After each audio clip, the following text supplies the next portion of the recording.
مریم نواز صاحبہ نے 1 سال پہلے یہ اعلان کیا تھا کہ نوٹوں کی جگہ واش روم میں ہوتی ہے، کسی پارٹی میں نہیں، اور جو بھی لوٹا اپنی پارٹی سے نکل کے ہماری پارٹی میں آئے گا، ہم اسے پارٹی میں ویلکم نہیں کریں گے، اسے پارٹی میں کوئی جگہ نہیں دیں گے۔ تو افسوس اس بات پر کہ قرآن پر حلف اٹھانے والا وسیم قادر لوٹا بن کے واپس نون لیگ میں آ گیا۔ یہ 1 سال پہلے کی بات ہے، جب مریم نون لیگ کو لوگ چھوڑ کر دوسری جماعتوں میں جا رہے تھے، تب یہ لفظ کہے گئے تھے ان کے لیے کہ یہ لوٹے ہیں، اور لوٹوں کی جگہ پارٹی میں نہیں ہوتی بلکہ واش روم میں ہوتی ہے۔ تو آپ سوچنے کی بات یہ ہے کہ مریم نواز صاحبہ کا واش روم اتنا خوبصورت کیسے؟ یا تو یہ واش روم نہیں ہے، یا تو ان کی نظر میں وسیم قادر لوٹا نہیں ہے، اور اگر لوٹا ہے تو پھر واش روم اتنا پیارا ہے، اور اگر ان کی نظر میں یہ لوٹا نہیں ہے تو پھر ظاہر بات ہے ڈرائنگ روم میں تصویر بنی ہے ہوگی، اور اگر یہ ویڈیو ڈرائنگ روم کی نہیں ہے تو پھر اگر واش روم کی ہے تو واش روم اتنا پیارا، پہلی مرتبہ دیکھا ہم نے کسی کا واش روم اتنا پیارا۔ یہاں پہ لوٹے کے ساتھ خود مالکن کھڑی ہے، اور ساتھ میں 2 وہ لوگ کھڑے ہیں جو کھوکھر فیملی سے تعلق رکھتے ہیں، اور ہر بار کوئی ضمانت ہو، کہیں پیسہ لگانا ہو پی ایم ایل نون نے تو وہی لگاتے ہیں، تو ان کا پیسہ لگوا دیجیے، تاکہ ان کے پاس خود بھی بہت سارا پیسہ ہے لیکن اپنا پیسہ نہیں لگاتے، یہ ان کا پیسہ لگواتے ہیں، اور بعد میں جو سیاستدان کسی کا پیسہ لگواتا ہے تو وہ بعد میں جو ٹینڈر وغیرہ ہوتے ہیں وہ انہیں کو دیے جاتے ہیں، یہ تو حقیقت ہے۔ تو ظاہر بات ہے اگر ان کو کوئی فائدہ ہے تبھی تو پیسہ لگا رہے ہیں، ادھر پیسہ لگانے کی ضرورت ہی نہیں۔ اور جاتے جاتے ایک ٹوسٹ آپ کو دیتا چلوں کہ آرمی کی جانب سے بھی ایک پارٹی، آرمی کو یہ بہرحال یہ لفظ اب کہا جا رہا ہے کہ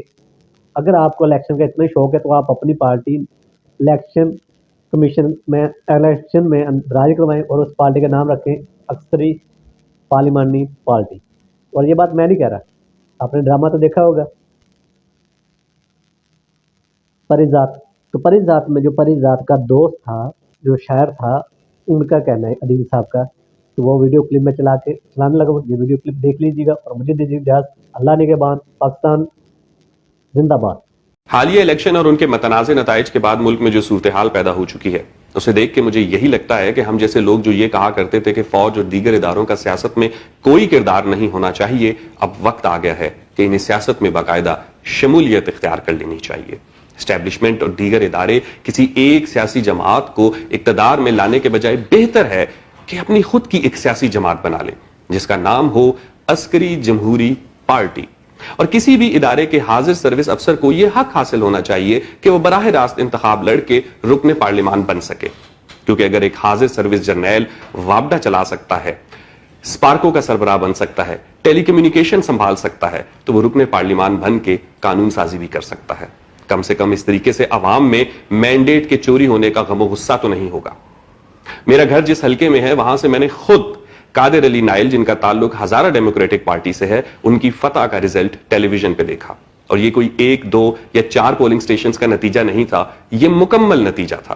صبح اٹھا تو مجھے پتا چلا کہ وہاں سے غالباً پیپلز پارٹی کا کوئی کینڈیڈیٹ جیت چکا ہے، اور ہمارے مین سٹریم میڈیا میں بیٹھے صحافی جناب سلیم صافی صاحب نے اس چیز کو بہت سیلیبریٹ کیا کہ بلوچستان میں قوم پرستوں کو شکست ہوئی ہے، اور وہاں سے پیپلز پارٹی اور نون لیگ کو سیٹیں ملی ہیں، اور اس طرح سے بلوچستان قومی دھارے میں شامل ہو گیا ہے۔ یعنی بلوچستان کے لوگوں کا مینڈیٹ چوری کر کے، اپنے من پسند افراد کو وہاں پہ مسلط کر کے، اور آپس میں بلوچستان کی سی ایم شپ کو مال غنیمت کی طرح ڈسکس کر کے، آپ کو لگتا ہے کہ آپ بلوچستان کے لوگوں کو حق دے سکیں گے؟ آپ کو لگتا ہے کہ یہ بلوچستان کا قومی دھارے میں شامل ہونا ہے؟ آپ کو لگتا ہے کہ ایک شخص عمران خان کی تصویر اپنے بینر اور پوسٹرز پہ لگا کے عوام سے ووٹ لے اور الیکشن جیتنے کے 1 دن بعد نون لیگ میں شامل ہو جائے؟ یہ جمہوریت ہے؟ ایسی بے غیرت، ایسی بددیانت جمہوریت کی ہمیں کوئی ضرورت نہیں ہے۔ اور وہ تمام بڑے بڑے سیاسی لیڈرز جو آئے روز اپنی تقریروں میں ہم پر یہ احسان جتاتے ہیں کہ انہوں نے اس ملک میں جمہوریت کے لیے بہت سی قربانیاں دی ہیں، وہ ایک بار یہ بھی تو بتائیں کہ وہ اقتدار میں آئے کیسے؟ یعنی میاں نواز شریف صاحب کو یہ گلہ تو ہے کہ 2018 کے الیکشن میں دھاندلی ہوئی، ان کے خلاف کیسز بنائے گئے، انہیں نااہل قرار دیا گیا، لیکن کیا وہ ایک دفعہ یہ بتانا چاہیں گے کہ 80 اور 90 کی دہائی کی سیاست میں وہ کیا کر رہے تھے؟ وہ اقتدار میں آئے کیسے تھے؟ پیپلز پارٹی کو اپنی شہادتوں پہ اور اپنی قربانیوں پہ بہت فخر ہے، تو وہ یہ بھی تو بتائیں نا کہ بھٹو صاحب نے 71 میں مینڈیٹ چوری کر کے حکومت بنائی تھی، جس کی وجہ سے ملک ٹوٹ گیا تھا۔ اسی طرح عمران خان کے وہ لوگ جن کو آج مینڈیٹ کے چوری ہونے کا غم ہے یا اسٹیبلشمنٹ کی براہ راست الیکشن میں شمولیت کا غصہ ہے،